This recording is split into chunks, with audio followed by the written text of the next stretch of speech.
Hey guys, Captain Rob here, coming at you from the scene of the yacht wreck that I was helping. There's some wreckage over there. There's some wreckage over there. And that buoy ball, red marker in front of me, kind of shows where, you know, the scene of the crime. But what I wanted to show you real quick in terms of navigation errors is, there's the reef you hit, you know, right there, okay? So that red ball essentially is the reef that he hit. And there's the shore right there. So let's say, I don't know, that's maybe a couple hundred yards, something like that. So number one, that boat really didn't have any business this close to shore either. But just look at my datums, okay? Look at my GPS datums. So I got over that reef, you know, 1 foot, 0 feet, 1.3 feet, 2.2, 4.8. Let's scroll out a little bit. 4, you know, 4 and 5s. So 4 and 5s, I would say, is what the datum is saying for average depth in this area. That was an 84-foot boat, okay? So the draft on that boat is deeper than that datum. You know, and if you guys don't know what datum is, it's not actual depth. It's average low depth, okay? So even though, like, for example, right now, let's scroll in, and it said my datum is basically 3.8. I can see the bottom, but that's not 3.8 feet. It's probably, I don't know, 6 to maybe 8 feet, something like that. Now, we'll get closer, and you can see today, we don't have great clarity. We have overcast conditions. That affects the clarity of the water big time. I'm not sure if you can see this reef. It's dead ahead of me right now, dead ahead. And that's where he hit. So that buoy ball is a little bit beyond where he actually hit. But, you know, and this is not crazy unusual. I mean, little reefs like this exist. And so you can be cruising along thinking that you're safe, and all of a sudden you have $1 million loss and probably lawsuits on their way. I mean, look at this.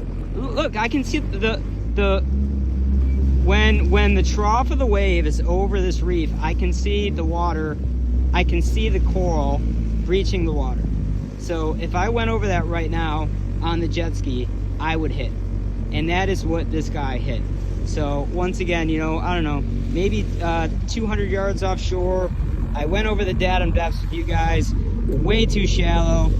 Yeah, right now, you can, I mean, the coral is protruding out of the water. So, you know, preventable. Should have been paying attention to his maps way better. Shouldn't have been this close to shore. Just a lot of stupid things that went wrong here. So anyway, I don't even want to get to it too close on my ski. Anyway, so this is Rob with the Puerto Rico's Mariners Institute. We have upcoming training, both online training. We're the educational partner with the Mariners Learning System. We're going to be doing classroom training for both recreational and commercial mariners. And we're going to, most importantly, in my opinion, be doing on-the-water training, where we're going to be getting into, you know, difficult situations, tough navigation, tough weather, big seas. Because guess what? You know, everything's fine until it's not. And if you don't know how to handle yourself in these situations, you're going to be in deep trouble. And so rather than, you know, taking a reactive approach, we're going to take a proactive approach, even though it's scary. I mean, it's scary to do, but you got to do it. Otherwise, you know, you get caught in your first squall with your pants down, you may or may not make it out. Look at this. I can see something red coming out of the water. You can see white line. I have no idea what's down there. Maybe the engines are down there. I don't know. But I'll tell you what, there's been a bunch of tiger sharks in the area lately. And so I'm not about to go in there and find out. Maybe that is the engine. I don't know. I'm also scared of this coral, man, because, again, like, it's really hard to tell how shallow it is. But it's obviously not far down there. All right, I'm going to get off this phone and give it one more look, and then I'm getting the heck out of here. All right, guys, Captain Rob out.